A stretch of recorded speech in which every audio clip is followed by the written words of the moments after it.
Cuma satu kakak namanya Elike. Panggilannya biasa dipanggil, ada yang manggil Bu El, ada yang manggil Bu Elike, ada yang manggil Bulik, Bulik. Itu ya.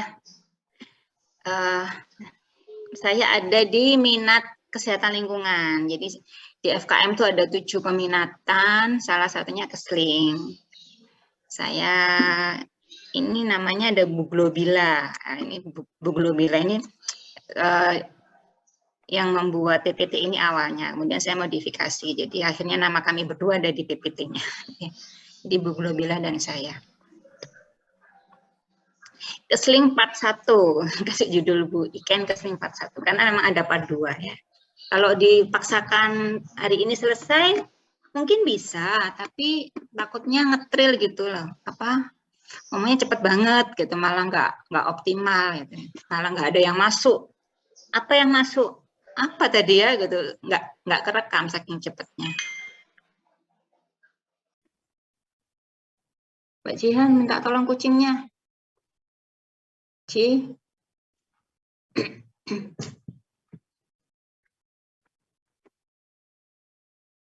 Maaf kalau di rumah banyak gangguan. Saya sedang di rumah. Kalau Senin sampai Rabu saya di kampus mengikuti jadwal anak saya sekolah. Karena FKM masih offline ya. Tapi ada sih yang online semester 3, tapi nggak semua juga sih. Nggak semua mata kuliah. Ya. Jadi hari ini kita bahas sedikit kulit dari sisi kulitnya, keseling. Minat keseling, keilmuan keseling yang akan dipelajari Anda nanti selama 8 semester di FKM itu bahas apa aja sih gitu ya. Topiknya apa aja, ruang lingkupnya apa saja yang akan dibahas gitu. Terus ini nanti kan bekal sebagai calon SKM, Sarjana Kesehatan Masyarakat. Kalau ngomong keseling itu apa sih yang dibicarakan gitu ya. Kita bahas itu. Nah, kita kenalan dulu. Jadi pokok bahasanya ada konsep keseling sama konsep lingkungan hidup. Ini mirip-mirip sama mata pelajaran sekolah mungkin ya, SMP, SMA mungkin dapat.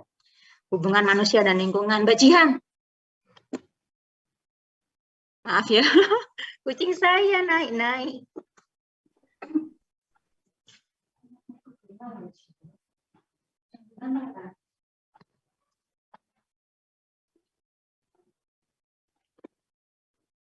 Lebih fokus kalau di kampus memang.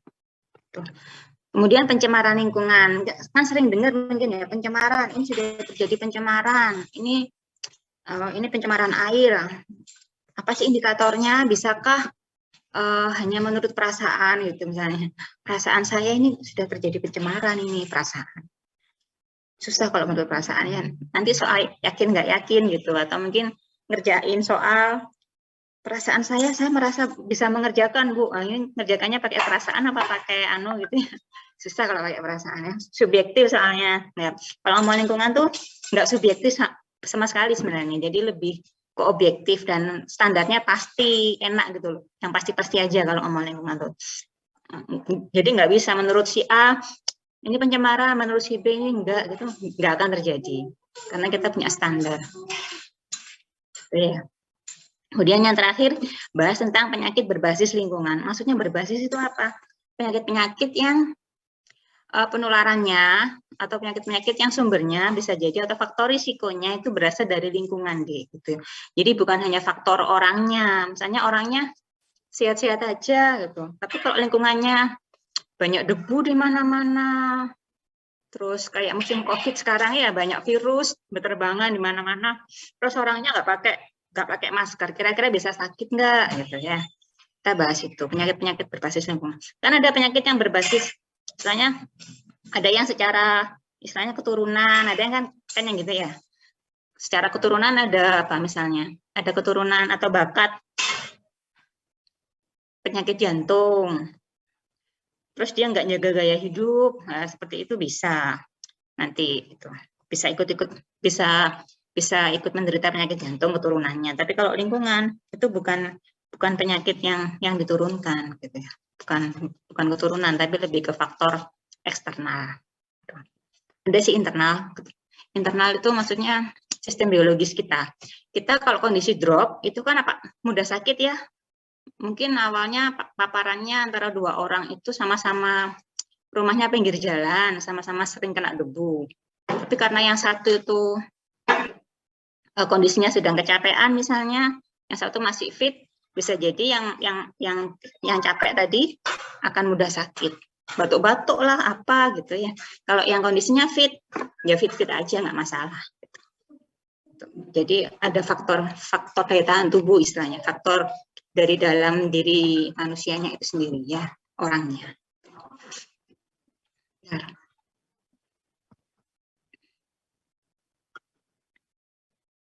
Nah, kita bahas definisi lingkungan ya, lingkungan hidup. Ini mungkin sudah sering dengar, apa sih ngomong lingkungan hidup? Lingkungan hidup itu apa maksudnya? Udara, air, tanah, apa yang mana gitu. Ternyata kalau menurut undang-undang, jadi menurut undang-undang lingkungan hidup, judul panjangnya undang-undangnya itu undang-undang pengelolaan dan pelindungan lingkungan hidup. Pengelolaan dulu apa pelindungan dulu? Saya takut kebalik, nanti dicek aja ya. Jadi nanti Anda download undang-undang ini. Ini adalah salah satu undang-undang yang harus dihafal oleh anak calon SKM sebagai mahasiswa SKM. Karena ini akan sering gitu, sering ketemu peraturan tentang ini akan sering ketemu. Kuncinya, kunci rumah mana? Di luar udah bilang cepetan.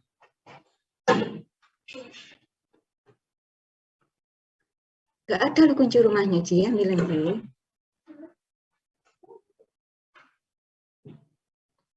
Gitu ya. Apa sih definisinya menurut Undang-Undang PPLH nomor 32 tahun 2009. Ada undang-undang lain yang tahunnya sama, nomornya mirip, yaitu Undang-Undang Kesehatan. Ini juga harus dihafalkan nomornya, meskipun nggak hafal isinya, pasalnya ada berapa pasal, nggak harus, tapi Anda yang penting tahu nomornya gitu. Jadi mulai sekarang mungkin bikin folder khusus itu undang-undang yang terkait sama di FKM apa aja gitu, jadi dikelompokkan itu. Nanti memudahkan, mengenakkan kalau Anda saat tugas-tugas mata kuliah, tugas skripsi gitu lebih enak ya. Lingkungan hidup adalah kesatuan ruang dengan semua benda. Daya itu kekuatan ya, potensi. Keadaan maksudnya kondisinya ya, kondisinya si benda, kondisinya si yang ada di lingkungan itu. Dan makhluk hidup ini termasuk manusia, jadi hewan, tumbuhan, manusia, termasuk perilakunya. Jadi yang diamati bukan hanya manusianya, tapi interaksinya dia, perilakunya dia ke benda-benda itu gimana, ke sekitarnya gimana, sampai ke situ. Jadi ternyata luas ya, iya luas sekali lingkungan hidup. Kalau ngomong lingkungan hidup ya, nggak cukup berhenti di udara, air, tanah selesai, enggak. Sampai ke lingkungan, sampai ke manusia, sampai ke interaksinya sesama manusia ke lingkungan, gitu ya, ke benda-benda mati seperti itu. Jadi kalau mau dibedakan, sebenarnya ada dua komponen besar. Ini sudah sering mungkin ya, sudah dapat di sekolah SMA atau SMP. Ada komponen biotik sama abiotik. Ya. Bio itu artinya hidup. Jadi semua yang awalnya bio itu biodiversity, biologi, logos itu ilmu, bio itu hidup. Jadi ilmu tentang hidup, biologi.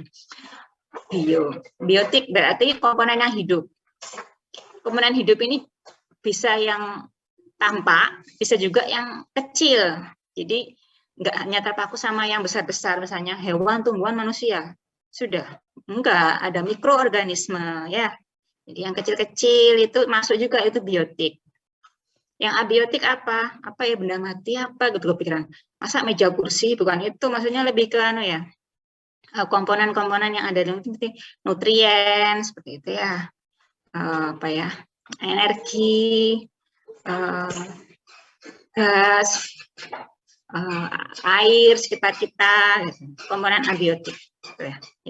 Jadi interaksi antara dua komponen besar inilah yang kita bahas yang disebut sebagai lingkungan hidup. Dan ini saling berinteraksi. Kalau dilihat panahnya itu kan bisa kemana-mana gitu ya, mau nutrien ke tumbuhan butuh untuk fotosintesis saja. Fotosintesis itu apa yang dibutuhkan? Masih ingat nggak? Butuh apa? Membutuhkan cahaya, karbon Cahaya dioksida. sama ada dua hal. Karbon dioksida. Karbon dioksida, betul. Menghasilkan Oksigen. Oksigen dan karbohidrat. Betul, betul. Butuh cahaya. Jadi kalau nggak ada cahaya, nggak jalan fotosintesis, tumbuhannya mati. Tumbuhan mati nggak menghasilkan oksigen, oksigen berarti kadarnya turun. Mau di daratan, mau di perairan, sama fungsinya tumbuhan. Jadi dia menghasilkan oksigen. Oksigen mau di daratan, mau di perairan, semua butuh. Di perairan itu juga ada oksigennya, makanya ikannya bisa hidup. Ya. Kalau kurang oksigen, ikannya gimana? Mabuk. Mabuk, akhirnya mati. Kalau mati mengendap dia jadi bangkai ya, bahan organik maksudnya bahan yang bisa membusuk, butuh diuraikan sama dekomposer, sama bakteri-bakteri untuk didekomposisi, istilahnya dihancurkan. Nah itu untuk menghancurkan itu prosesnya itu butuh oksigen lagi. Jadi di air itu kalau nggak ada tanaman, itu sudah oksigennya turun. Plus ditambah ada ikan mati, tambah turun lagi karena untuk menguraikan bangkai ikan itu butuh oksigen lagi mikroorganismenya. Jadi oksigennya semakin turun. Biasanya ditandai dengan perairan yang bau busuk. Nah itu berarti perairannya tercemar.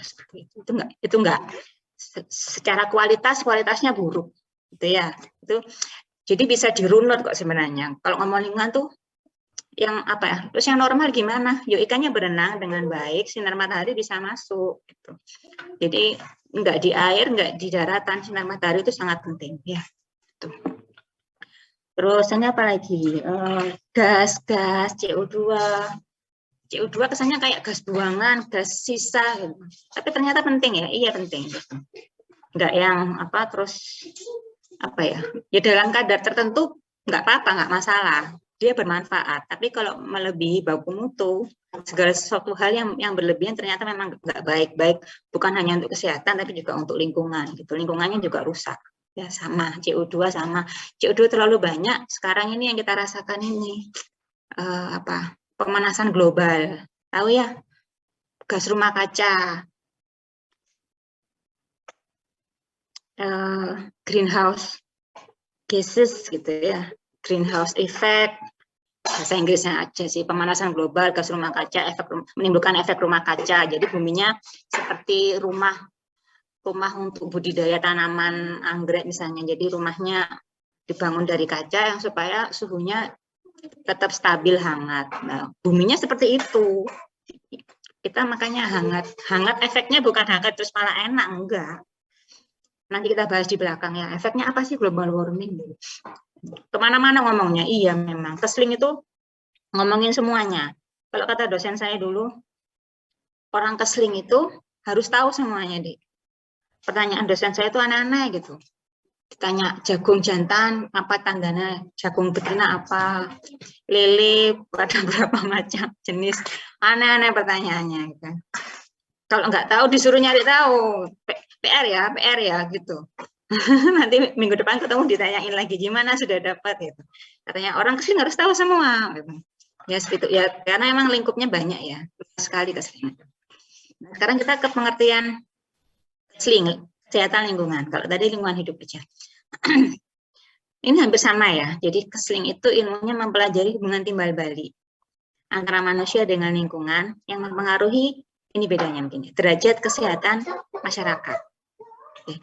Jadi yang kita lihat apa di lingkungan itu adalah faktor risiko, hal-hal apa di lingkungan itu yang sekiranya dia bisa menimbulkan gangguan, apa ya istilahnya, mana hal-hal yang bisa membuat sejahtera masyarakat, mana hal-hal yang bisa menurunkan derajat kesehatan, mana yang meningkatkan gitu ya. Seperti itu dipelajari, nama ilmunya kesehatan lingkungan. Ya, jadi poin-poin yang ada di lingkungan yang dipelajari bukan lingkungan sosial, tapi lingkungan lebih ke lingkungan fisik. Ya, kita nggak ngomong lingkungan yang interaksi misalnya sosial kaya miskin itu enggak, itu nanti masuknya ke ilmu perilaku, jangan-jangan ya ilmu sosial. Jadi kita lebih fokus ke lingkungan fisik ya. Hubungannya apa sih? Hubungannya bagaimana manusia dengan lingkungan? Hubungannya baik-baik aja, apa hubungannya complicated? Itu status gitu ya. Gitu. Jadi hubungannya gimana? Jadi hubungannya manusia dengan lingkungan itu bisa tergambar dari status kesehatan seseorang. Status kesehatan seseorang itu dipengaruhi oleh dua hal besar yang tadi saya sempat singgung di depan. Jadi sistem biologis internal yang ada di dalam tubuh sama yang ada di luar kita, eksternal istilahnya, yang ada di lingkungan. Yang contohnya tadi ya, kita bikin contoh aja si A ya itu tadi ya, karena daya tahan tubuh lagi drop, mungkin seperti Anda tugas banyak begadang, bikin makalah, banyak tugas, akhirnya kurang tidur, kurang istirahat, kena paparan virus, ada yang bersin-bersin di sekitar Anda, besoknya Anda ikut bersin-bersin, terus beler. Nah, itu berarti Anda kena paparan istilahnya dari sisi mikrobiologis atau bakteriologis. Karena virus itu kan benda hidup ya. Jadi apa ya istilahnya? Paparan ke kita itu ada yang bentuknya fisika, debu itu kan fisika ya. Apalagi kebisingan, berisik banget itu juga fisika, atau bahan kimia itu ya misalnya zat-zat misalnya dalam makanan. Anda suka makan bakso, terus baksonya kenyil-kenyil gitu, dipotong mencelat. Atau suka makan mie ayam, mie-nya kuningnya mencurigakan, ternyata kuningnya nggak alami, bukan dari kunyit, tapi dari metanililo. Nah, itu juga bahan kimia masuk dalam tubuh ya. Itu jenis-jenis misalnya paparan. Mau jatuh sakit apa enggak, itu tergantung daya tahan tubuh kita sama paparan yang masuk. Semakin sering frekuensinya kita terpapar dan banyak yang masuk, maka potensi untuk jatuh sakit semakin besar. Ya. Kayak sekarang ini mungkin musimnya lagi COVID ya. COVID kita sudah melengkapi diri dengan vaksin 2 kali. Jadi meskipun paling enggak itu sebagai sistem pertahanan, sistem biologis kita sudah lumayan kasih buat pertahanan. Jadi mau terpapar virus mungkin sakit iya bisa jadi, tapi enggak separah kalau belum pernah kenalan dengan virusnya badannya. Badannya sudah kenalan, jadi sudah punya antibodi kan gitu ya, vaksin itu kan gitu. Jadi sudah siap, sudah mengenali. Kalau enggak ada sama sekali antibodinya, KO, nggak kenal, KO parah kan gitu ya. Ya seperti itu. Sistemnya seperti itu ya. Kemudian sistem penyangga itu maksudnya apa? Sistem penyangga itu yang ada di lingkungan sekitar itu. Jadi ya suhu, kelembapan, cuaca, air bersih, itu sistem penyangga kehidupan. Jadi lingkungan itu punya dua potensi. Daya dukung sama daya tampung. Bedanya apa? Kalau dukung ya, mendukung. Jadi lingkungan tuh menyediakan segala sesuatu yang dibutuhkan untuk kesejahteraan manusia. Lingkungan itu yang supply, yang menyuplai kita, itu daya dukung. Kalau daya tampung, lingkungan tuh punya batas. Seberapa dia bisa menampung hasil aktivitas manusia. Jadi buangan-buangan limbah-limbah dari manusia yang dikeluarkan, sisa aktivitas itu, sisa kegiatan itu, lingkungan tuh punya batas gitu. Enggak yang selalu unlimited itu enggak, ternyata lingkungan tuh punya batas. Dan batasnya apa? Kita tahu kalau lingkungan sudah enggak kuat, bendera putih itu tandanya pakai apa? Tadi namanya istilahnya pencemaran itu. Sungai setiap hari dibuangi limbah industri gitu ya, sekitarnya banyak pabrik gitu, terus rumah tangga, banyak rumah-rumah juga, rumah penduduk, semua buangnya limbahnya ke sungai itu. Mau pabrik sabun, pabrik tekstil, semuanya ke situ. Awalnya sungainya biasa aja, tetap bagus, tetap warnanya tetap nggak berwarna jernih biasa gitu, nggak berbau. Lama-lama timbul bau. Warnanya berubah jadi hitam. Lama-lama yang awalnya sungainya ada ikan, sudah nggak ada ikan sama sekali. Nah, itu berarti sudah ada perubahan. Ya. Itu berarti daya tampungnya daya tampung lingkungannya, yaitu yang sungai itu sudah apa ya, sudah melebihi daya tampung lingkungan. Dia sudah, istilahnya orang itu sudah nggak kuat gitu. Dan itu harusnya kita manusia harus peka harusnya. Gitu. Karena apa ya, lingkungan rusak secara alami itu kalau karena faktor alami, misalnya gunung meletus, gempa bumi, itu jarang ya, jarang terjadi. Yang lebih sering bikin rusak itu ya manusia gitu. Nanti kalau sudah lingkungannya rusak, marah-marah padahal dia sendiri yang rusak gitu. Karena limbah kita sendiri gitu ya. Jadi sistem penyangganya itu bisa menurun kualitasnya gitu ya.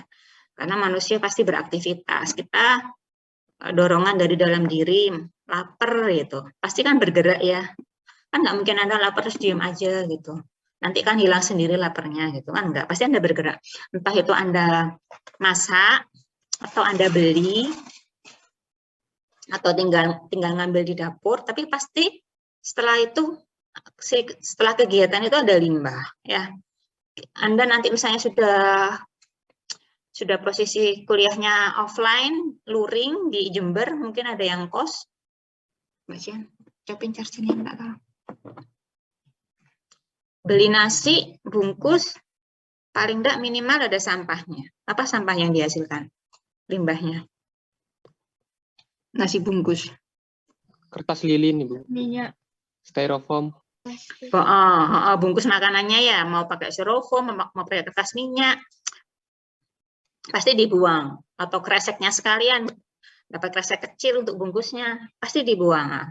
Itu limbah itu, mau nggak mau itu pasti kita hasilkan. Dan itu larinya kemana? Ke lingkungan. Jadi kayak gambar-gambar yang bumi jadi tempat sampah raksasa itu beneran. Jadi itulah yang yang bikin kualitas lingkungan itu semakin lama semakin buruk. Itu sebenarnya bisa dilihat juga dari bencana kayak misalnya musim hujan ya, musim hujan bencana yang khas apa? Banjir, tanah longsor. Musim kemarau, kekeringan. Semakin parah bencana itu setiap tahun, maka bisa jadi indikator bahwa pencemaran lingkungan juga semakin parah. Awalnya banjirnya itu sehari surut, sekarang 2 hari atau seminggu. Kekeringannya dulu tuh tahun kemarin tuh bulan sekian tuh sumurnya masih ada airnya. Ini bulan ini di bulan tahun ini di bulan yang sama sudah mulai kering, pompanya nggak bisa air, nggak ada airnya. Ada sesuatu gitu ya. Air itu dari mana? Ngambilnya air sumur dari dalam tanah. Istilahnya air tanah karena di bawah tanah. Air tanahnya kok habis? Iya mungkin habis berarti. Kok bisa habis? Kenapa kok habis? Air tanah itu nggak yang ujuk-ujuk ada dengan sendirinya. Dia itu diisi. Ada proses pengisian. Yang ngisi siapa? Proses ngisinya gimana? Apa kayak ngisi tandon di grojok itu pakai selang? Ada chat sebentar. Menghidupkan kamera, jaringan kurang stabil. Zoom. Oke. Apa-apa. Yang penting suara saya jelas ya. Gitu ya. Jadi air tanah itu proses, mungkin Anda pernah dengar siklus hidrologi, siklus air, pernah dengar? Ya. Jadi kondisi air, jumlah air di bumi itu senantiasa konstan, tetap. Itu yang menjaga siapa? Ada siklus air itu deh. Yang bikin siklus ya Sang Pencipta kita, supaya kita tetap dapat air. Airnya bisa masuk dalam tanah lewat apa? Lewat vegetasi, pepohonan. Kalau ada pepohonan, dia akan meresap, jatuh. Ada pohon seperti ini ya, daun-daunnya dengan tajuk. Ya kalau ada hujan, dia kan nggak langsung kena tanah kan, pasti kena daun-daun dulu, menetes, jatuhnya itu tetesan gitu kan, itu akan meresap dalam tanah bersamaan dengan akar-akarnya. Gitu. Kalau nggak ada tanaman, semuanya diaspal, semuanya kedap air cuma lewat aja gitu. Aspal, bangunan, rumah, airnya nggak bisa meresap. Airnya larinya kemana? Sungai ke laut, jadi air asin. Air tanahnya nggak ngisi. Jadi kita ngambil di sini, kita ngambil terus, nggak ngisi, ya lama-lama habis. Gitu ya. Atau mungkin yang daerahnya dekat pantai, habis Ibu airnya, tapi jadi asin. Nah, itu juga salah satu indikator air tanahnya mulai berkurang. Air tawar, air tanah itu air tawar. Itu sumber air bersih kita, gitu ya. Kan masih banyak air laut, Bu. Ya silakan aja kalau mau ngolah. Emang gampang? Enggak, susah. Destilasi itu mahal, teknologi mahal. Ini kita beruntung banget negara kita tuh sumber airnya banyak, tapi kita harus pinter-pinter mengelola. Jangan sampai kita tuh kayak mangkok. Saat musim hujan kebanjiran, musim kemarau kering. Ya apa? Kok nggak pinter-pinter gitu ya? Padahal sebenarnya kita itu bisa berpikir dari yang ada dari peristiwa kemarin banjir itu kenapa, itu bisa berpikir harusnya. Tapi kadang manusia tuh ya itulah manusia ya, penuh kekurangan, nggak mau belajar, susah.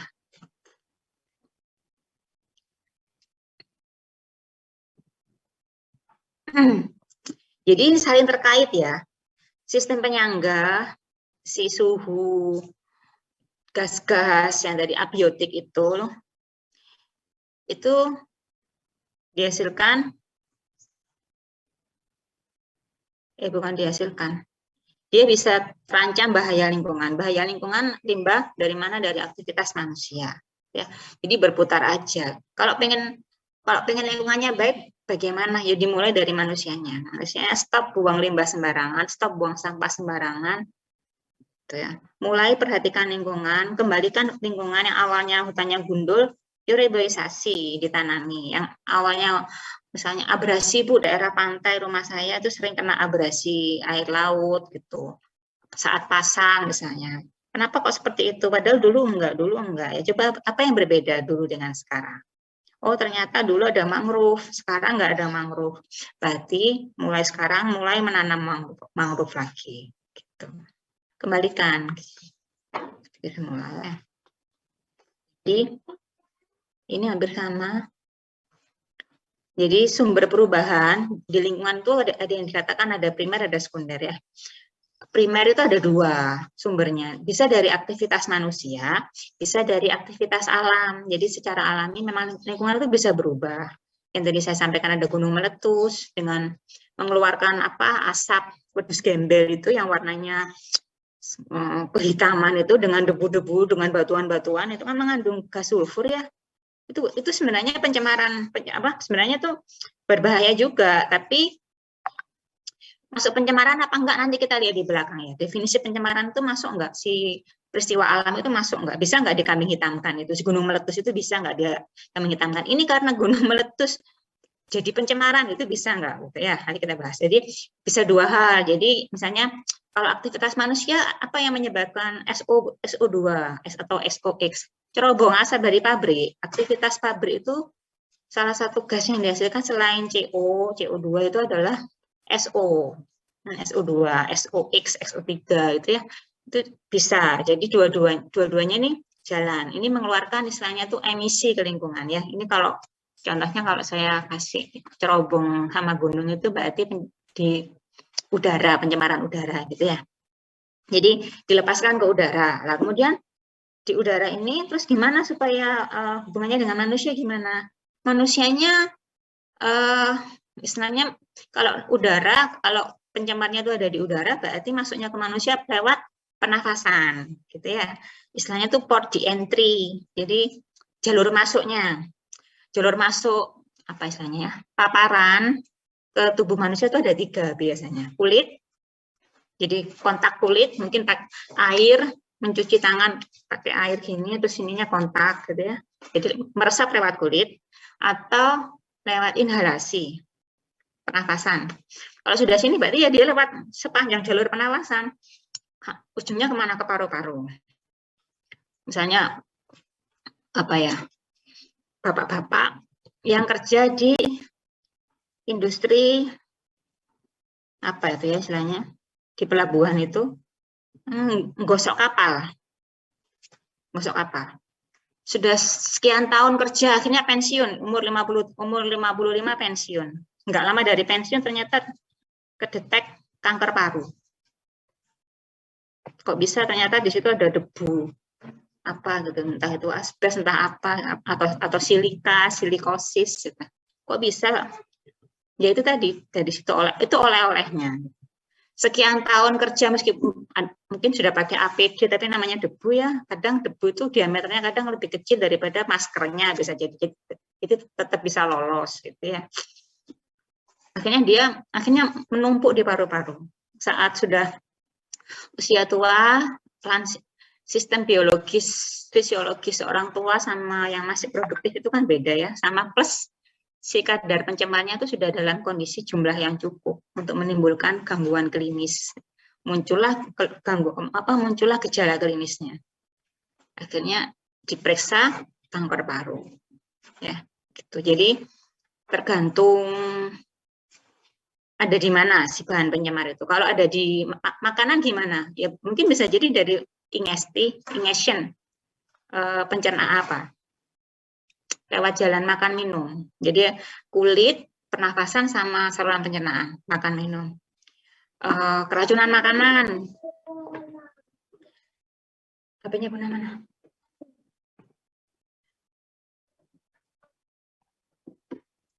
Keracunan makanan. Kan banyak kasus ya dari habis datang di hajatan, terus habis itu muntah-muntah massal. Muntah-muntah massal. Setelah dicek habis makan apa? Oh, ada hal yang sama makanannya. Mbak Jian, mouse-nya jangan ditinggi. Itu. Oh, berarti mungkin sumbernya dari makanan. Terus makanannya diambil sampel, ada ayam, ada apalah semuanya dimasukkan ke plastik dibawa ke lab. Oh, ternyata ada salmonellanya. Jadi yang sering menyebabkan apa? Kejadian keracunan makanan itu adalah salmonella. Itu bikin gejalanya sakit perut, muntah-muntah, pusing, gitu. Itu khas banget.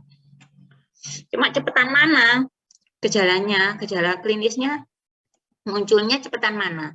Antara si kanker paru sama kanker paru kalau itu kan berarti karena bahan kimia ya, debu fisik ya, debu fisika, paparan fisikal, debu logam sama yang satu bakteri. Cepat mana kira-kira Dek muncul keluhannya? Menurut Anda kira-kira?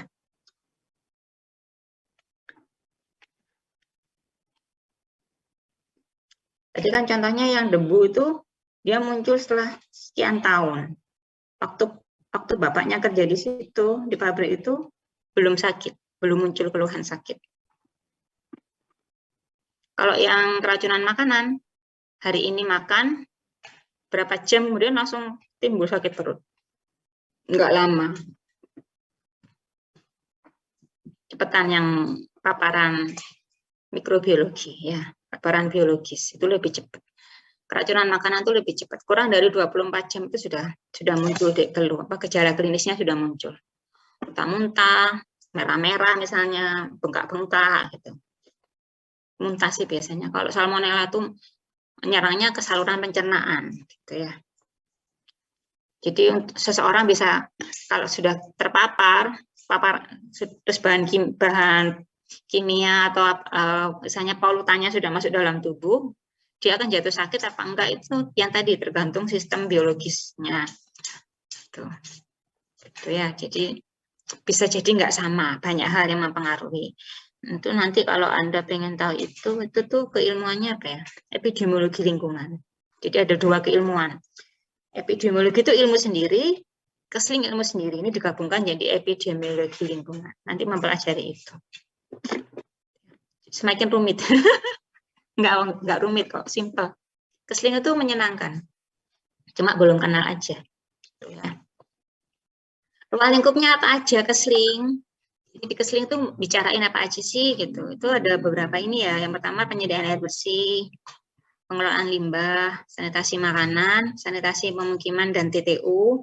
TTU itu singkatan dari tempat-tempat umum. Kenapa sih kok tempat umum itu masuk? Apa spesialnya? Apa sampai ada bahasan sendiri gitu. Penyemaran lingkungan, kemudian pengendalian vektor dan roden. Apa sih bedanya roden sama vektor, keselamatan dan kesehatan kerja ya. Kita bahas satu-satu. Kalau ngomong penyediaan air bersih, itu nggak lepas dari sumber air bersih dulu. Ya, sumber air bersihnya dari apa? Di rumah Anda sumber air bersihnya apa? Ada nggak yang digambar ini?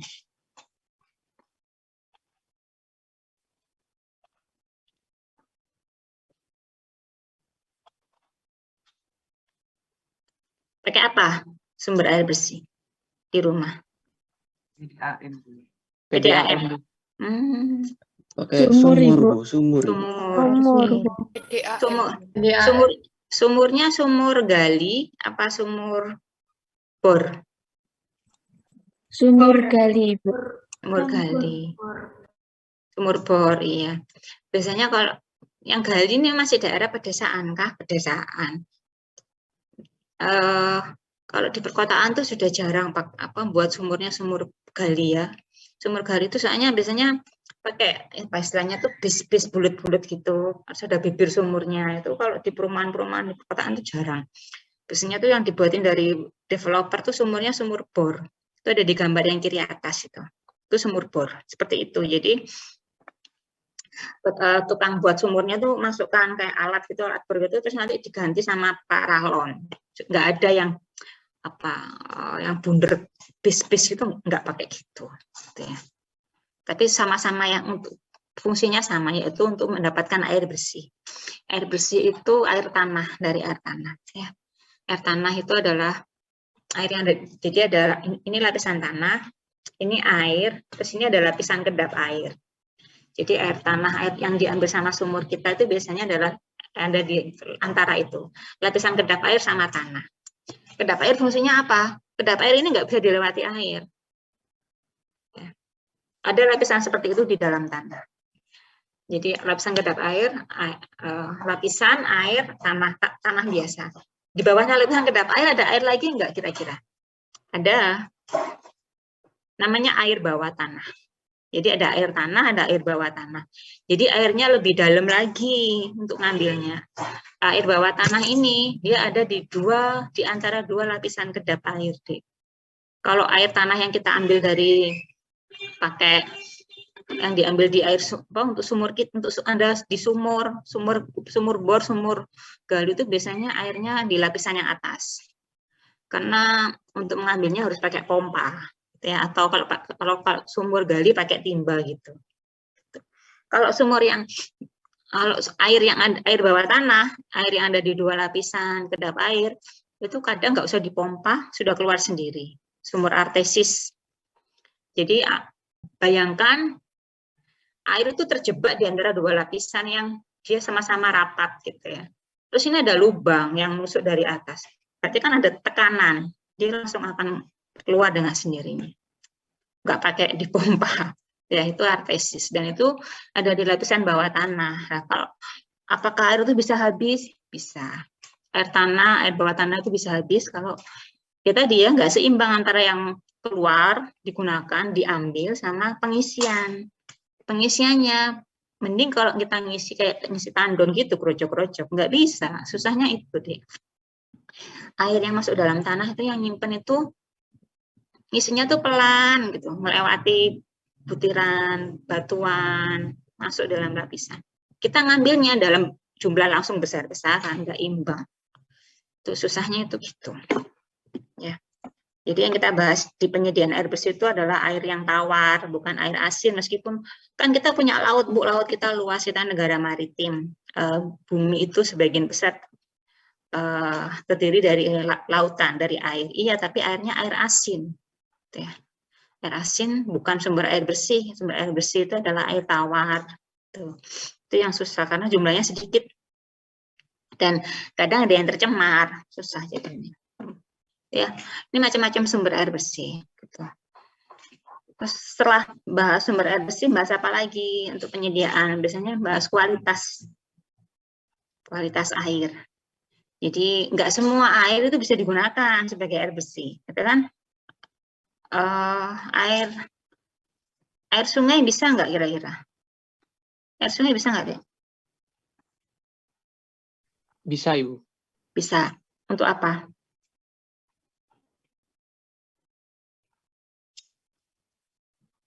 Untuk mencuci baju. Untuk nyuci baju, iya. Apalagi? Untuk mandi, Bu. Mandi. Iya ya, sebagian masyarakat tuh masih ada yang kita nggak bisa menafikan, masih ada yang untuk kebutuhan MCK ya, mandi cuci kakus itu pakai air sungai gitu. Pakai air sungai. Kalau zaman dulu atau mungkin di pedesaan yang belum banyak industri, nggak ada limbah industri yang mengalir ke situ, itu mungkin masih kondisinya mungkin masih bagus ya. Tapi nggak tahu juga sih. Tapi namanya orang BAB mungkin masih BAB di sungai juga. Gimana dong masa kita mencuci di tempat ada tinja lewat gitu. Tetap nggak sehat sebenarnya. Bisakah digunakan sebagai sumber air bersih? Bisa, tapi dengan pengolahan terlebih dahulu. Nggak bisa langsung. Kalau langsung gimana? Maunya kan untuk membersihkan ya, nggak jadi bersih. Malah nempel kotorannya dari sungai kalau nggak diolah dulu. Diolah dulu pakai apa? Itu tadi, kalau Anda pakai sumber dari PDAM, airnya kadang dari sungai, sumbernya. Nggak dari mata air, Bu. Mata air itu kan air mineral. dulu air mineral tuh di botolnya diambil dari air pegunungan, kan gitu tulisannya ya. Kalau sekarang coba bacain, nggak ada di tulisannya air pegunungan itu sudah nggak ada. Jadi curiga, jangan-jangan mata airnya itu sudah habis. Nah, mata air bisa habis, Bu? Bisa. Mata air itu dari air tanah, jadi lewatannya air, jalurnya air tanah, terus ada rekahan di situ, keluarlah dia jadi mata air. Kalau nggak ada yang ngisi, hutan di atasnya rusak, gundul, ya nggak ngisi air tanahnya di kosong, mata airnya bisa mati, bisa. Lama-lama habis airnya. Gitu ya. Jadi air PDAM Surabaya itu dari air dari sungai, sungai warnanya yang kopi susu cappuccino itu dari situ. Kan warnanya nggak gitu, Bu. Apa nggak ada pilihan lain? Nggak ada pilihan lain, sayangnya. Jadi ya udah, adanya itu ya itu yang diolah sama PDAM. Lewat beberapa proses, tahapan, akhirnya sampai ke rumah penduduk dengan kondisi yang seperti itu. Bisa jadi air bersih, sumber air bersih, jadi sumber air bersih. Jadi dari air sungai tapi diolah dulu. Kalau mau dijadikan sumber air minum bisa. Pengolahannya lebih panjang. Kan air bersih itu stop di bakterinya boleh ada, masih boleh ada. Tapi kalau untuk air minum bakterinya harus 0. Berarti ada proses yang lebih dari sekedar air bersih. PDAM di Kota Malang katanya itu sudah mempunyai teknologi air yang dihasilkan dari PDAM-nya benar-benar air minum. Jadi sesuai sama singkatan perusahaannya ya, perusahaan daerah air minum. Kalau sekarang kan perusahaan daerah air mandi, karena nggak cocok untuk air minum, nggak cocok, belum cocok. Itu ya. Ini contoh-contohnya sumber air bersih ya, saya bacakan ya. Yang dari kiri ya, kita jalan dari kiri atas ke kanan. Itu sumur bor, sebelahnya itu PDAM. Sebelahnya lagi itu apa kok di hutan itu kayak dikasih kayak bak mandi besar. Itu sumber itu mata air, Dek. Jadi mata air. Kenapa kok dibuatkan tandon kotak gitu? Itu untuk nyimpen. Kalau nggak disimpan kayak gitu, ya airnya terbuang, sudah mengalir aja terbuang. Kalau sudah terbuang itu, larinya ke sungai, sungai ke laut, jadi air asin. Mau dikembalikan lagi gimana? Susah, nunggu air hujan. Gitu ya. Jadi itu mata air yang digunakan oleh masyarakat. Supaya bisa ke masyarakat gimana? Ya bisa, nanti disambungkan aja dengan pipa-pipa, nyampe ke rumahnya penduduk. Itu ya, bisa. Jadi didekatkan. Masyarakatnya nggak perlu jalan ke sini, nggak perlu jauh-jauh berkilo-kilo membawa jerigen kayak gitu ya. Terus kiri bawah itu ada sungai yang tadi ya seperti disebutkan. Bisa kan jadi sumber air bersih? Ada memang yang seperti itu. Masyarakat yang masih menggunakan sungai sebagai sumber air bersih itu ada. Mungkin dia minumnya tahu kalau minum nggak bisa, Bu, minumnya pakai beli air galon. Tapi untuk mandi, mencuci piring, mencuci baju semuanya di sungai, ada yang gitu. Ya. Terus sebelahnya lagi itu sumur gali. Mau sumur gali ngambilnya pakai timba, mau ditutup habis itu pakai pompa air terserah, tapi istilahnya sumur, berarti dari sumur gali. Terus yang berikutnya lagi sebelahnya kanan yang atas itu sumur pompa tangan, deh. Anda pernah praktek pompa air pakai sumur pompa tangan? Ngalami nggak? Masih pernah? Nggak pernah menemui? Ada yang pernah? Pernah, Bu. Masih Pernah? pernah, Bu. Kamu? Pernah, Bu. Nah, masa kecil Anda bahagia berarti. Lengkap gitu ya, menjumpai pompa tangan. Itu seru loh kayak gitu itu gitu. Seru. Tuh, terus yang bawahnya apa itu talang. Tapi kok ada aliran airnya arahnya ke timba, itu kira-kira air apa? Pipa dari mana? Itu adalah pipa dari air talang. Talang berarti airnya dari air hujan. Air hujan yang mengalir, yang lewat talang itu, biasanya kan habis dari talang kebuang kan di jalan atau ke selokan kan gitu ya. Ini enggak, si air itu ditampung di bak. Kalau mau lebih besar lagi, masukkan tandon. Jadi kayak bikin tandon bawah tanah gitu, atau baknya atau tandon yang lebih besar lah. Boleh, boleh. Air hujan tuh sumber air tawar, Dek. Kalau mau merasakan apa benar tawar, coba aja Anda nada. Kalau hujan, ambil ember atau gelas, ambil dari langit langsung ya, jangan dari talang. Kalau dari talang takutnya kotor. Dari langit langsung bisa Anda rasakan. Tawar itu rasanya. Itu sumber air tawar. Bisa. Jadi itu untuk menghemat penggunaan air tanah, Dek. Jadi untuk siram-siram bunga, cuci apa ya, kendaraan mungkin, bersihkan halaman, itu bisa pakai air ini. Jadi Anda bisa menghemat pengambilan air sumur, pengambilan air tanah lewat sumur gitu. Karena semakin ke sini tuh diprediksikan 2025 karena kekeringan. Bentar lagi, cuma kayaknya nggak sampai 2025 deh. Sekarang aja kalau musim kemarau sudah merasakan kekeringan kan di beberapa daerah. Gitu. Semakin banyak penduduk, semakin banyak bangunan yang awalnya hutan, awalnya kebonan, pekarangan, dirubah jadi rumah, jadi jalan aspal. Hujan awalnya meresap, lari semua ke selokan, got, ya. Tuh. Jadi mulai ada penghematan. Ini istilahnya tuh saluran, bukan saluran, PAH, penampungan air hujan. Bisa. Jadi talangnya jangan dibuang ke selokan. Nanti kalau sudah penuh gimana Bu timbanya, tandonnya? Boleh dibuang, boleh. Jadi paling enggak Anda sudah nyimpen dulu. Istilahnya tuh memanen air hujan, Dek.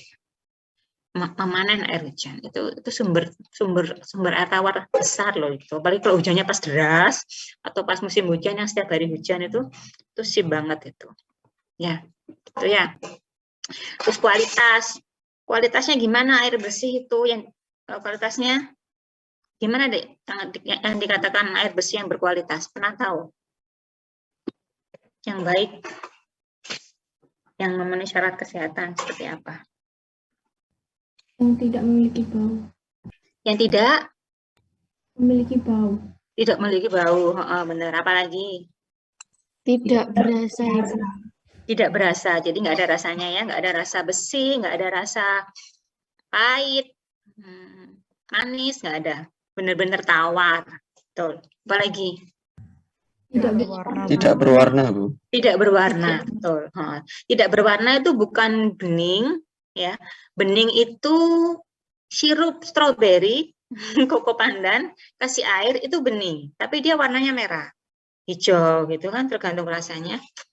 Tapi kalau tidak berwarna itu benar-benar nggak berwarna, ya, jernih, nggak berwarna. Tapi jangan mengatakan jernih atau bening, katakan aja tidak berwarna. Tuh. Ya. Tuh, itu memang syarat yang paling mudah diingat ya, paling mudah diterapkan kalau mau lihat kualitas air secara fisika. Itu fisika. Jadi secara fisik apakah ada parameter kualitas yang lain? Ada, yaitu kualitas air secara kimia, secara kimiawi sama secara mikrobiologis. Kalau kimiawi lihat dari apa? Lihat pH gitu deh, logam-logam berat yang ada di dalamnya, mineral-mineral, memang bisa diukur, bisa. Jadi ambil sampel airnya, satu botol air mineral yang besar itu 1,5 liter, bawa ke lab. Anda mau lihat apa? Pak, saya curiga ini rumah saya ini misalnya airnya, soalnya dekat TPA, saya takut nanti ada logam berat di air saya. Gitu. Misalnya timbal, kadmium. Saya mau periksa ke lab. Bawaannya ke lab terus diperiksa. Nanti akan muncul berapa kadarnya, miligram per ppm, part per milian atau miligram per liter. Muncul hasilnya. Nanti akan ketahuan.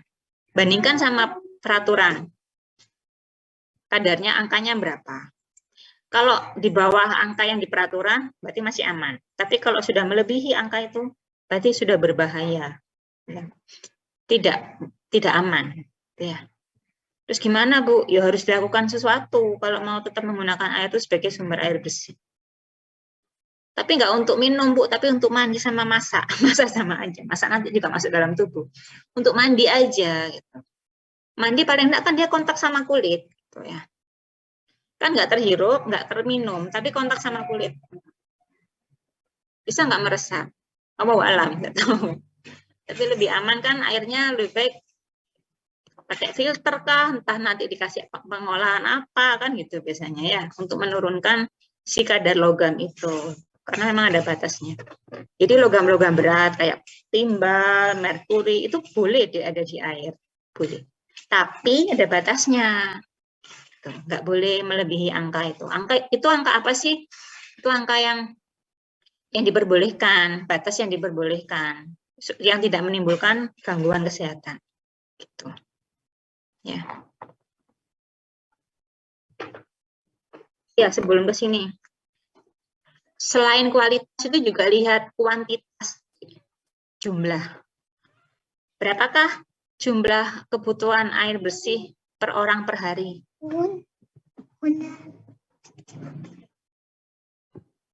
Ada yang tahu per hari berapa maksud?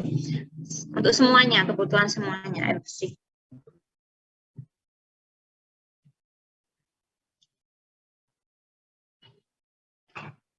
Ada yang tahu berapa liter?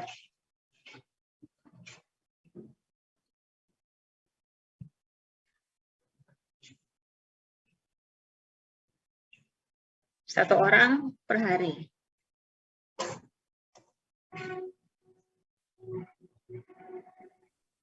60 liter. 60 liter. Oh iya ya. Lihat di mana? Ini saya ambil dari yang UNESCO itu. Apa, Dek? Tapi ada sumbernya. Peraturan. Apa-apa? Dari UNESCO. Oh, dari UNESCO. Ya, benar. Benar, 60 liter per hari per orang. Banyak ya, 60 liter. Banyak apa sedikit? Tergantung ya. Kalau orangnya boros air mungkin kurang segitu. Kalau orangnya cukup air, hemat air mungkin juga cukup. Semua itu apa ya? Untuk mandi sehari berapa kali? 3 kali kah? Sikat gigi, wudhu. Semuanya. Air bersih. Gitu. Berarti sehari, berarti rumah itu kalau serumah isinya 5 orang, dikatakan punya kecukupan air, ya minimal berarti kalau punya tandon 60 kali 5 berapa? 300. Tandonnya minimal segitu. Gitu ya. Itu dikatakan berarti kuantitasnya cukup. Tandonnya lebih dari itu, kapasitasnya 1000 liter. Oh ya, sip banget. Ya, gitu ya. Dan yang kedua, tentang pengelolaan limbah. Pengelolaan limbah. Bentar ya.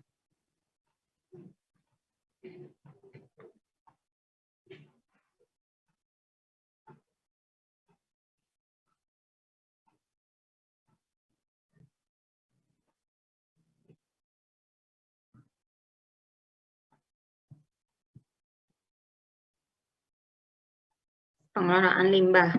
Jenis atau macam limbah ada berapa? Ada berapa, Dek?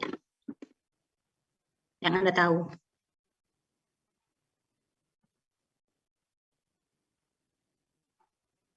Bentuknya aja, bentuknya dulu, bentuknya limbah.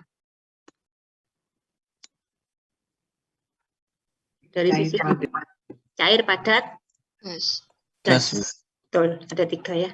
Cair, padat, gas. Limbah itu apa sih? Gitu. Limbah itu sisa hasil usaha atau kegiatan. Jadi sisa. Ya tadi ya, proses Anda makan, Minum ada limbah nggak minum? Tergantung, kalau Anda minumnya beli botol air kemasan ya jadi limbah, ada limbahnya. Kalau Anda minum di rumah nggak ada, kan pakai gelas, gelasnya kan dicuci. Tuh. Kita nafas saja ada limbahnya, ya kan, kita mengeluarkan, kita menghirup oksigen, mengeluarkan CO2. Jadi, limbah cair, limbah gas, limbah padat. Limbah padat ini nama lainnya sampah. Jadi kalau menyebut sampah, itu kita asumsinya langsung, oh bentuknya padat. Jangan mengatakan sampah cair, enggak ada. Itu limbah cair, ya. Sampah gas enggak ada, itu limbah gas.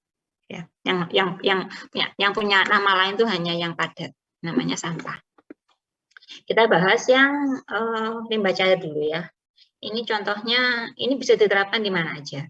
Mau di rumah, mau di kantor, pokoknya kalau ada sumber-sumber ini sama aja. Lihat di sini ada itu ya, yang paling kanan ada mains water, itu warnanya biru muda, kemudian ada grey water, garisnya juga warnanya abu-abu, ada rain water, garisnya nggak putus-putus, sama yang terakhir black water, garisnya warnanya hitam, titik-titik. Kita bahas dari atas, mains water. Mains water itu berarti air bersih lah, sumber utama air bersih. Ya.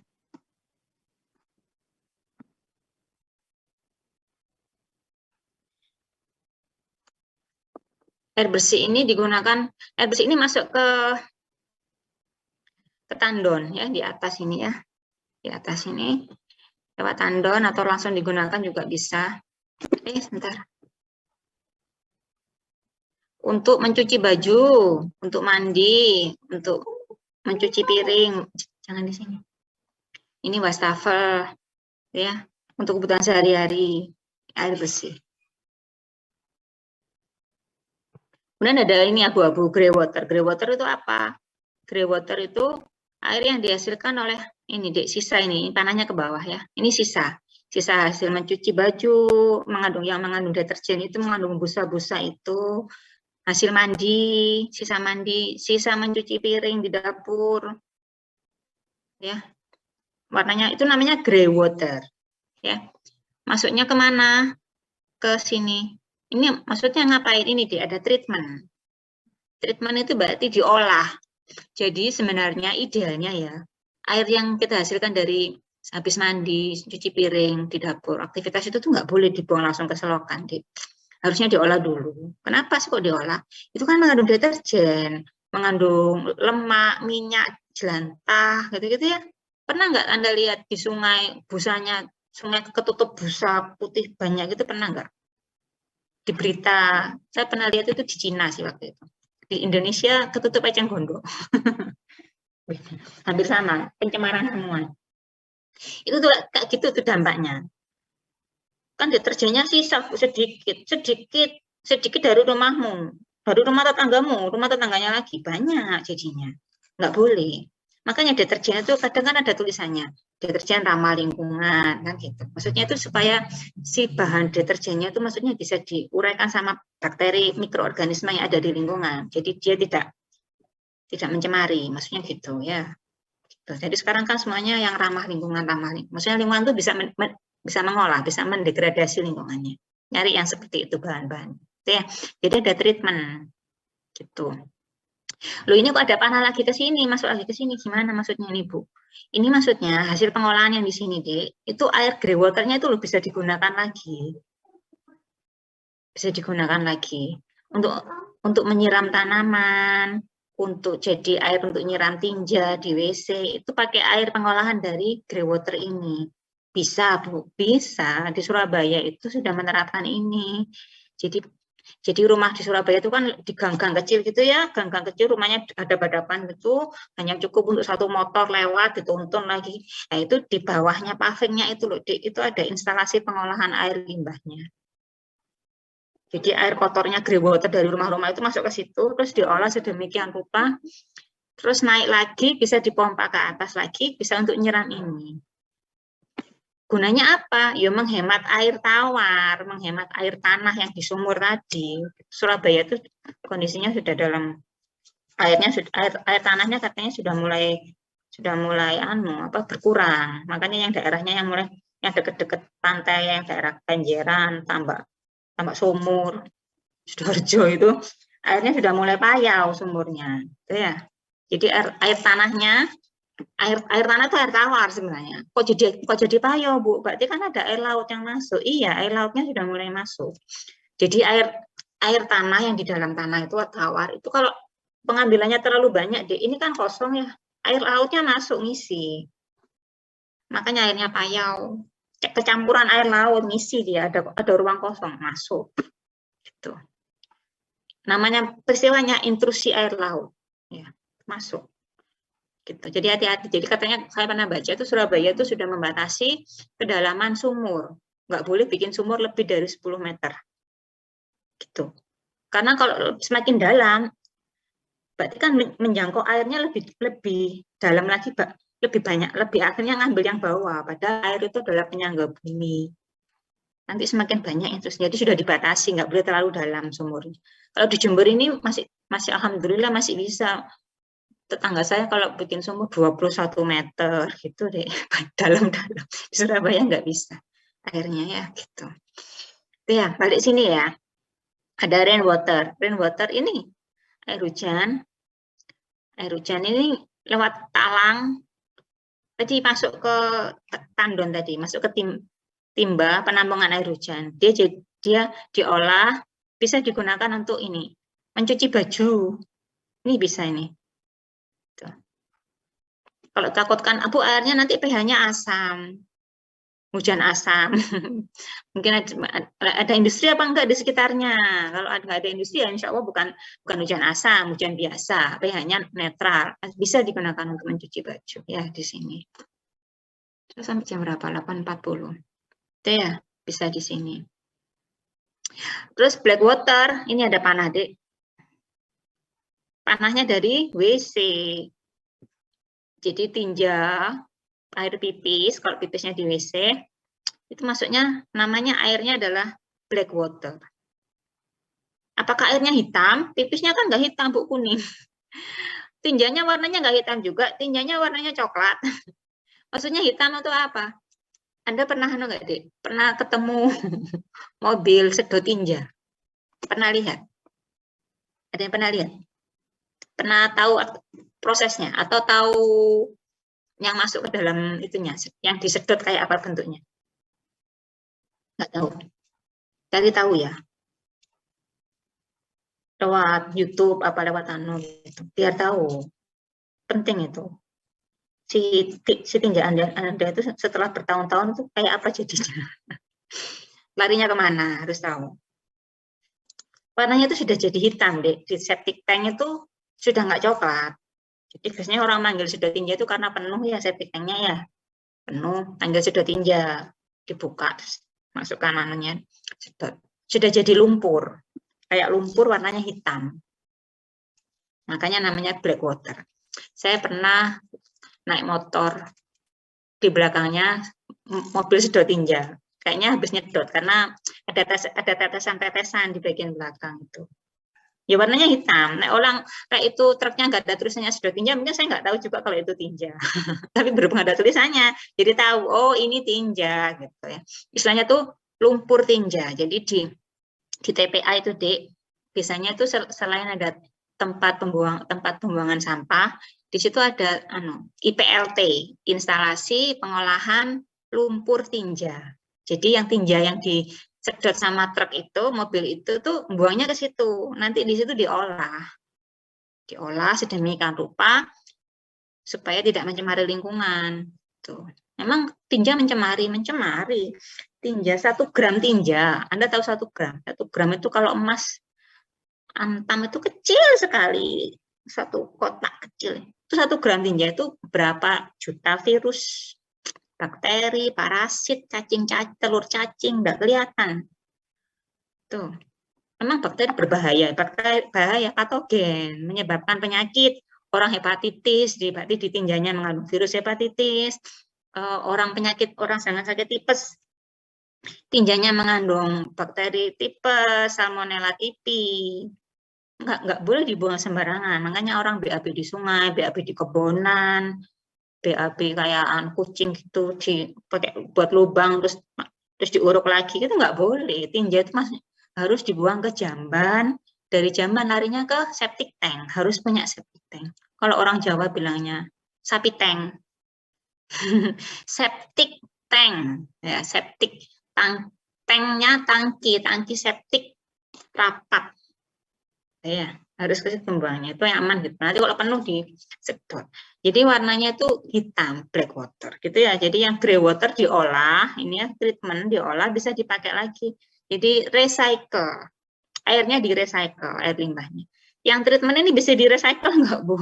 Black water sejauh ini enggak, paling enggak dia di treatment supaya enggak mencemari lingkungan aja sih.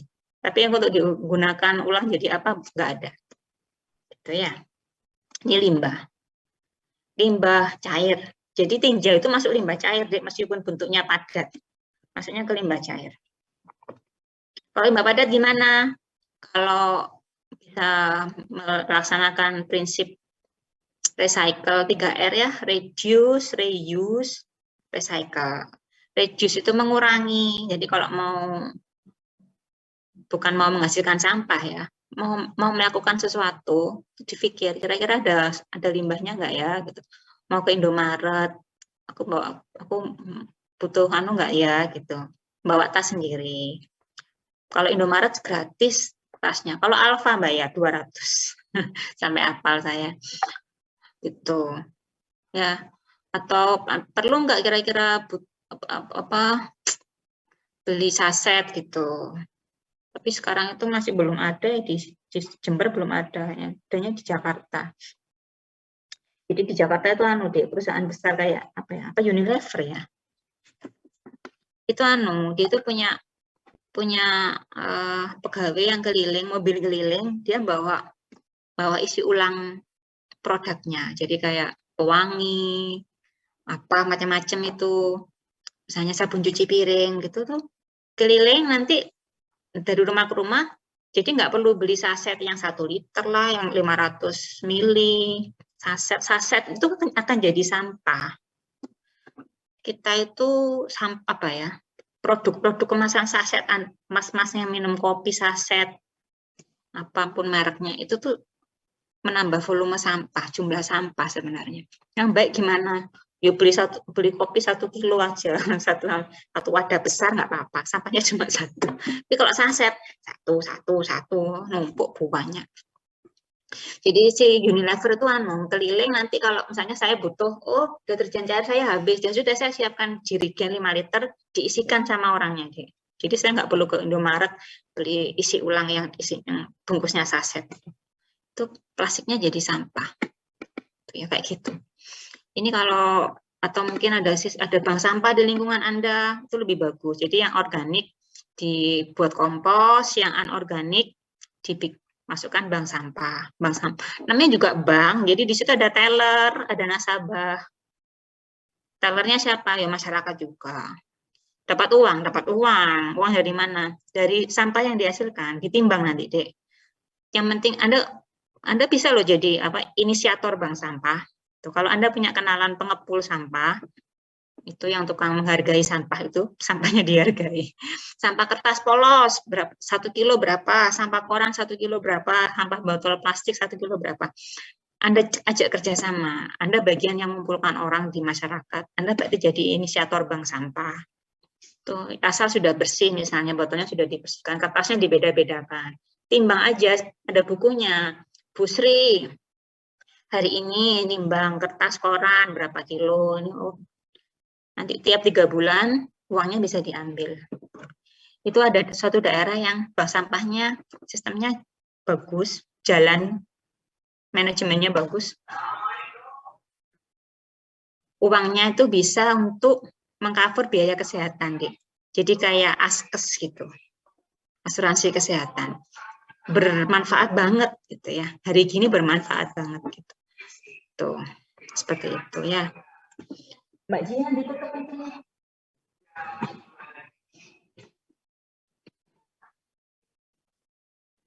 Ya, itu untuk limbah padat. Tuh. Kompos, gimana sih kompos? Kompos itu prinsipnya gampang banget sebenarnya. Kalau Anda mau browsing-browsing, mau baca-baca, gampang banget gitu. Yang bikin apa ya? Kenapa sih pentingnya kompos itu? Kita tuh kadang nggak ngerasa sampah rumah tangga, sisa makanan itu apa ya? Jumlahnya cukup besar loh untuk nyumbang volume sampah sisa makanan itu cukup besar. Dan itu bisa diolah jadi kompos. Gampang lah. Dan itu sudah mulai diterapkan, maksudnya di sekolahan banyak, di kampus-kampus juga banyak komposter itu banyak. Anda bisa mencoba di rumah. Ya. Kemudian yang dibahas juga di Kesling itu adalah sanitasi makanan, sanitasi. Kalau ngomong sanitasi itu ada kata hygiene, ada kata sanitasi ya, jangan bingung. Ada dua, bedanya apa? Kalau hygiene itu lebih ke faktor individu. Jadi faktor individu untuk mencegah terjadinya kontaminasi makanan. Misalnya saya mau makan, saya cuci tangan dulu pakai sabun dengan air mengalir. Saya melakukan usaha itu hygiene. Atau saya melap piringnya dulu, saya lap dulu piringnya. Di prasmanan, ambil piring, biasanya sebelahnya ada tisu, dilap dulu. Itu usaha saya. Tapi kalau sanitasi yang diawasi apa, yang dilihat apa, itu fokusnya lebih ke faktor lingkungan fisik yang ada yang berhubungan dengan makanan itu. Jadi misalnya sayur, saya mau bikin lalapan, sambal lalapan itu mentah berarti ya. Mencucinya pakai air apa? Ada air sungai, apa air PDAM, apa air sumur. Kalau air sungai kotor lagi dong, sama aja. Malah ketempelan E. coli dari pasar sudah dicuci lagi di sungai, sama aja gitu ya. Jadi air yang digunakan juga harus bersih. Alatnya, alat untuk motong, pisaunya habis untuk motong daging, habis untuk motong ikan. Terus Anda bikin motong sayurnya mau langsung dimakan, aduh, kontaminasi silang, hati-hati. Ya, habis motong makanan apa? Ikan-ikan, motong roti, ya hati-hati juga. Kontaminasi silang, bakterinya pindah ke roti. Hati-hati. Telenannya berjamur, dari kayu berjamur pula, dapat vitamin dari spora jamur. Keracunan bisa, hati-hati ya. Telenannya bagus apa? Idealnya sih plastik, jangan kayu. Kalau menurut peraturan, tenanan kayu tidak dianjurkan. Terus gimana Bu? Punyanya kayu? Ya dilem biru, lempar beli baru. Proses pembersihannya agak repot kalau kayu itu. Apalagi kalau sudah mulai hitam-hitam itu ya, itu jamur berarti Dek. Mungkin jamurnya sudah berakar, beranak pinak di situ sudah lama. Hati-hati, sporanya itu ikut kemakan, pindah ke makanan Anda, spora jamur. Jangan meremehkan sama jamur. Kalau terhirup, masuk ke paru-paru, ya jadi ISPA, penyakitnya macam-macam karena jamur, hati-hati. Itu ya. Rumah lembab, temboknya lembab, berjamur, hati-hati. Tuh. Jadi kalau ngomong sanitasi makanan itu ada 6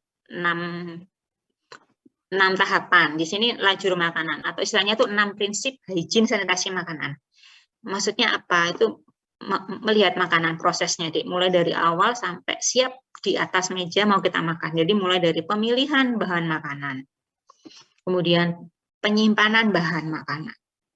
Jadi yang tadi ya, beli sayur, pilih yang kualitasnya bagus. Beli ikan, pilih yang segar. Beli telur, pilih yang masih bagus. Jangan yang bagus, yang melayang apa yang tenggelam? Telur. Yang tenggelam. Yang tenggelam, betul. Jangan sampai yang melayang. Pilih daging, pilih yang segar, ya, gitu ya. Pilih bahan yang segar. Penyimpanannya gimana? Pilih penyimpanan yang pas. Kalau mau digunakan besok mau digunakan Bu, ya jangan dibiarkan di suhu ruang sekarang. Masukkan ke lemari es. Lemari es sebelah mana? Kalau Anda menggunakan besok atau masih seminggu lagi, masukkan ke freezer. Tapi kalau besok Bu, kira-kira kalau di chiller bisa nggak? Kalau ragu-ragu, freezer aja dah, gitu ya, lebih aman. Ya, telur masukkan ke freezer. Jangan kalau telur ada tempatnya telur sendiri. Di suhu ruang juga nggak apa-apa 2 minggu, sekitar 2 minggu. Cuma kalau nggak 2 minggu, iya kalau dari peternaknya itu 2 minggu pas. Tapi kalau dari peternaknya sudah seminggu yang lalu, Anda nyimpennya di sini 2 minggu di suhu ruang ya rusak. Lebih baik kalau punya lemari es, masukkan ke lemari es aja telurnya ya, daripada nanti dia rusak. Tuh. Pengolahan, jadi penyimpanan, pengolahannya Anda pakai cara apa? Sesuaikan dengan suhu yang pas. Anda suka nonton MasterChef? Saya zaman dulu suka nonton, sekarang enggak, karena TV saya nggak bisa RCTI, harus pakai alat lagi. Saya nggak pasang itunya. Jadi TV kabelnya nggak ada RCTI-nya. Itu kan dulu kalau ada makanan yang kurang matang, fatal kan? Ikan mentah, ada yang masih mentah, fatal. Terlalu matang, zat gizinya berkurang, nggak enak, nggak juicy itu jadi masih ada kayak kita beli ayam crispy, ayam di gitu di kayak McD, kayak KFC itu kan masih juicy, jadi masih berair. Seperti itu ya. Suhunya berapa, harus berapa minimal masaknya, itu ada supaya bakterinya mati. Pengolahan seperti itu ya. Terus kalau sudah matang, disimpan di tempat seperti apa suhunya yang pas. Banyak kasus yang tadi ya keracunan makanan, prasmanan di habis hajatan itu kadang makanannya itu kan hajatan itu kan kadang masak pagi untuk siang gitu atau untuk sore lupa nggak diangetin lagi atau mengangetinya lupa nggak merata, akhirnya mulai muncul yang di makanan-makanan protein hewani, ayam, daging itu berlendir deh, mulai muncul lendir, atau mungkin nasi kotak berlendir gitu, masaknya pagi dimakan siang mulai berlendir, kadang masaknya malam, akhirnya keracunan makanan, suhunya nggak sesuai ya, wadahnya punya tutup nggak, oh diakses lalat, dapat vitamin L lalat dengan belatung, dengan telurnya nanti jadi belatung, gitu ya. Penyimpanan, setelah penyimpanan distribusi atau pengangkutan, ada makanan-makanan yang untuk penyajiannya itu nggak langsung kepada konsumen, jadi harus diangkut dulu, gitu, karena mungkin jaraknya jauh, misalnya ya makanan-makanan yang di kereta api, yang di pesawat itu kan dapurnya di bawah, keretanya juga di bawah sih, maksudnya itu dapurnya nggak di kereta, maksudnya gitu ya. Pesawat juga gitu, dapurnya di darat, makanannya sudah jadi dikemas, sudah tinggal ngasihkan. Nah itu saat pengangkutan tuh alatnya gimana untuk ngangkut? Apa cukup sampai kayak yang bakul ditutup serbet gitu, apa cukup kayak gitu? Harus bagaimana supaya suhunya tetap bagus, nggak rusak makanan. Intinya adalah supaya makanan itu nggak rusak, gitu ya. Demi manusianya yang nanti makan supaya nggak keracunan, gitu. Terus yang terakhir penyajian, disajikan sesuai sama kebutuhan anak kecil, ya 1 entong, jangan kasih 2 entong. Kebanyakan mubadir, jadi limbah dibuang. Sesuai. Kalau mau dikasih garnish, kasih hiasan, secukupnya. Kan garnish itu kadang nggak dimakan. Seladanya banyak ngasihnya. Terus mahal, nggak dimakan, buang. Mubadir jadi limbah lagi, gitu ya. Secukupnya aja. Penyajian, jadi dipikirkan piringnya bersih, sendoknya bersih. Gitu. Jadi ngomongin HSM itu gitu. Sering bahas sampai situ juga. Terus yang berikutnya ini. Apa tadi? Sanitasi pemukiman dan TTU ya. Kenapa sih kok harus diperhatikan pemukiman rumah itu, kenapa harus diperhatikan? Loh, kita itu waktu di rumah sama di luar rumah itu kebanyakan, kalau sekarang apalagi ya, itu banyak di rumahnya deh. Rumah itu kalau kualitasnya, kondisinya rumahnya kategori nggak sehat, kita nggak malah sehat di rumah, malah sakit. Ya. Pengap, rumahnya panas, ventilasinya kurang misalnya. Air sumurnya kering, gimana mau membersihkan diri gitu ya. Jadi syaratnya apa sih rumah sehat? Air bersih, kualitas dan kuantitasnya memenuhi syarat. Kamar mandi dan jamban, jadi mau BAB harus ada jamban. Saluran pembuangan limbah dari kamar mandi sama dari dapur itu nggak boleh airnya langsung dibuang ke tanah kayak di desa-desa kapan hari misalnya ada, dibiarkan tergenang gitu aja, kayak jadi apa misalnya comberan, kubangan gitu nggak boleh, harus ada salurannya, dibuatin saluran gitu, semen apa gorong-gorong kecil boleh terserah, atau paralon terserah, ya. Terus jadi harus ada salurannya. terus lancar salurannya, jangan tergenang. Kalau tergenang itu nanti disukai nyamuk untuk bertelur, gitu ya. Terus ada septic tank. Jamban itu pasangannya septic tank, mereka itu sudah 2 sejoli, jangan dipisahkan. Jadi jambannya WC-nya leher angsa, harusnya leher angsa ya. Leher angsa gimana itu yang bentuk S itu ya. Beli di toko bangunan. Anda mau pilih yang harga murah sampai mahal ada. Mau mereknya biasa sampai merek Toto yang mahal itu ada. Terserah. Anda tergantung uang, tergantung budget Anda yang sesuai yang mana. Intinya adalah yang leher angsa sama septic tank. Terus tidak padat penghuni. Maksudnya gimana? Jadi ada aturan di kamar itu, kamar tidur ya. Kamar tidur itu kalau luasnya kurang dari 8 atau sama dengan 8 meter persegi, itu tidak boleh dihuni 2 orang. Dewasa itu nggak boleh. 8 itu berapa ya? 4 kali 2. Anggap aja gitu wes. Panjang gitu ya. Atau berapa wes? 3 kali berapa wes? Atau 2,5 kali berapa itu ya? 2 orang, cuma 8 meter persegi nggak boleh untuk 2 orang. Dewasa nggak boleh. Kalau untuk sama anak, boleh sama anak. Balita, boleh. 1 orang dewasa, 1 balita, boleh. Kalau dua-duanya dewasa, berapa minimal? Di atas itu. Di atas itu, di atas 8. Kalau kamarnya 3 kali 3, Bu, 9 ya. Boleh. Ya. Jadi kalau mulai sekarang bisa dihitung kamar Anda itu luasnya berapa, yang tidur di situ berapa orang. Emang kenapa, Bu, kalau terlalu padat? Faktor risiko penularan penyakit tinggi, ya. Sakit batuk, saluran pernafasan, sakit kulit, kontak, nempel-nempel. Zaman dulu kan kalau di pesantren zaman dulu itu kan yang nempel-nempel tidurnya kayak jejer pindang gitu ya, gitu. Kepala kaki. Akhirnya penyakit kulit banyak menular, skabies ya, budiken, air, penggunaan air tuh. Terus tinggalnya handuknya bergantian gitu-gitulah pokoknya. Jorok ya. Sanitasi, persoalan sanitasi. Tuh. Itu bikin risiko penularan penyakit tinggi ya. Berarti harus punya rumah yang luas. Itu tergantung yang menghuni. Kalau kamu semakin anggota keluarganya semakin banyak, berarti rumahmu harus luas. Berarti harus punya uang yang banyak. Iya.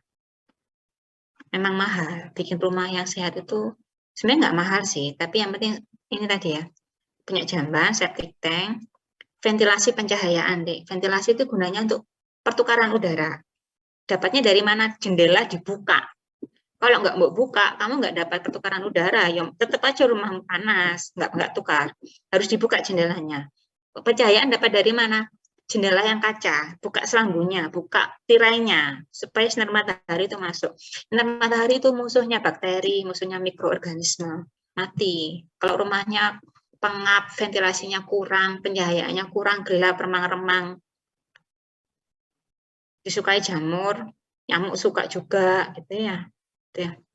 Sama bangunannya kokoh, pondasinya kokoh, dindingnya kokoh, ya. Memang mahal, memang harus nabung, gitu. Mulai sekarang nabung, nggak apa-apa. Tuhan kasih pemukiman. Oh ya TTU, kenapa? Ya itu ya, TTU itu kan tempat-tempat umum, kumpulnya banyak orang, mau sehat mau sakit, terminal, stasiun, pasar, mall, semuanya kumpul jadi satu. Mall kayak gitu rapetnya, AC di mana-mana, ventilasinya pakai ventilasi buatan. Kalau ada orang bersin, batuk, bawa virus, ya muter di situ. Makanya ventilasinya diperhatikan. Sanitasinya harus bagaimana, jumlah toiletnya harus berapa, bolehkah cuma 1 untuk 1 mall, kayak apa terus. Ada syaratnya, biasanya perbandingan dengan pengunjung 1:25 misalnya. Gitu ya, meskipun kan belum tentu bareng-bareng Bu, ya kan belum tentu, tapi kan juga bisa jadi bareng-bareng pas toiletnya gitu. Jadi harus ada perbandingan jumlah ya, gitu. Nanti kalau Anda jadi pengusaha mall, Anda mikirkan itu, ya. Ya, itu pentingnya diperhatikan sanitasinya supaya nggak terjadi penurunan penyakit. Yang kemudian kurang 7 menit. Pengendalian vektor sama roden. Ada tikus, ada kecoa, lalat, nyamuk. Ini ada yang vektor, ada yang roden. Yang roden itu yang tikus. Kenapa tikus nggak masuk vektor? Vektor itu apa sih? Vektor itu adalah binatang pembawa. Binatang yang berisiko menularkan penyakit. Dia bukan penyebabnya, Dik. Dia hanya pembawa penyebab. Nyamuk itu bukan penyebabnya Aedes ya, bukan penyebabnya demam berdarah, bukan. Penyebabnya DBD apa demam berdarah? Apa penyebabnya DBD? Virus dengue. Virus dengue, demam dengue. Ya, dibawa nyamuk di darahnya mengandung virus. Nyamuk dapat dari mana? Dia gigit orang yang di darahnya ada virus dengunya. Jadi pas dia gigit pindah virusnya ke darahnya nyamuk. Sama nyamuk dibuat terus dia gigit lagi orang yang sehat, pindahlah ke virus. Jadi nyamuk itu namanya vektor. Ya, tikus bukan vektor. Kenapa? Karena tikus itu nggak bawa penyebab. Dan tikus apanya penyakit pes. Kebetulan di tubuhnya tikus itu ada hewan lain lagi yang bawa penyebabnya, yaitu pinjal. Pinjalnya namanya Xenopsila ceopis. Xenopsila ceopis ini di darahnya mengandung bakteri Yersinia pestis. Yersinia pestis inilah penyebab penyakit pes. Pestis dari kata pestis jadi pes, penyakit pes. Ya. Kebetulan pinjal ini tinggalnya di badannya tikus. Kenapa kok dia tinggal di badannya tikus?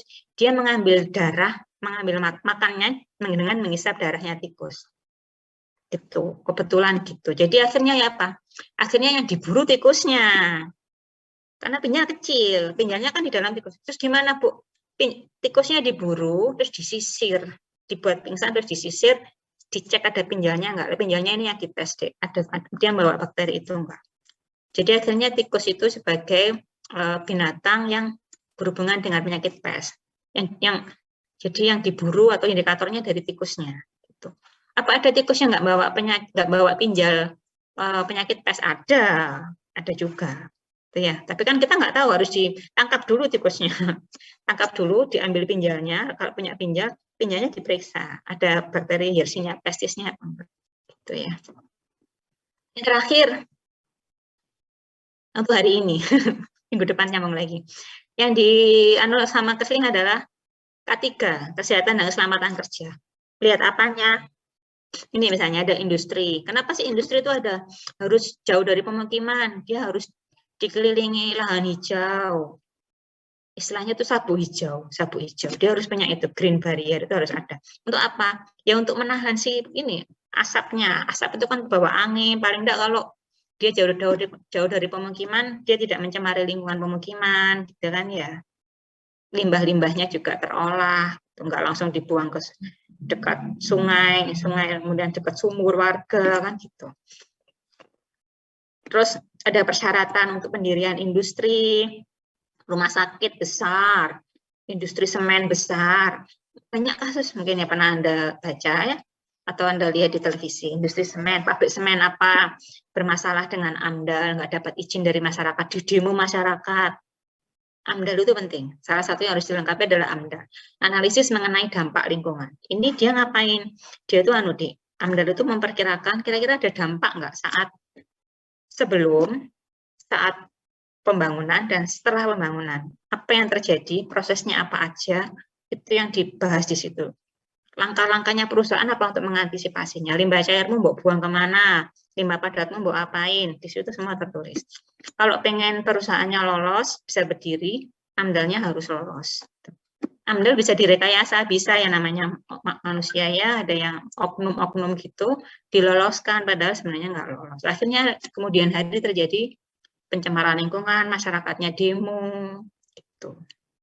Ya. Mungkin itu aja dari saya. Masih banyak, tapi kita lanjutkan ke keseling part 2 minggu depan.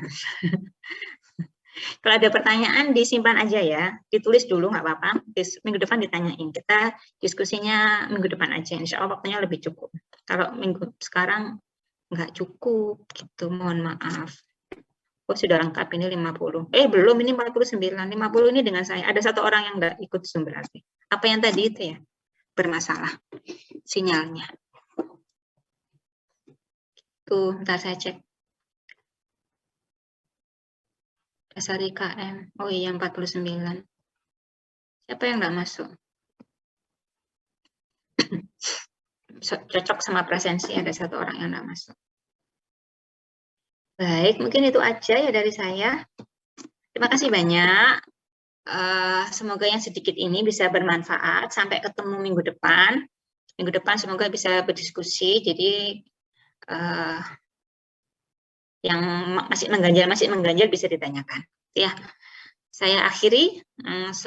Sehat selalu, jaga prokes. Assalamualaikum warahmatullahi wabarakatuh. Waalaikumsalam. Warahmatullahi wabarakatuh. Terima Terima kasih, Bu. Sama-sama, terima kasih sudah on cam.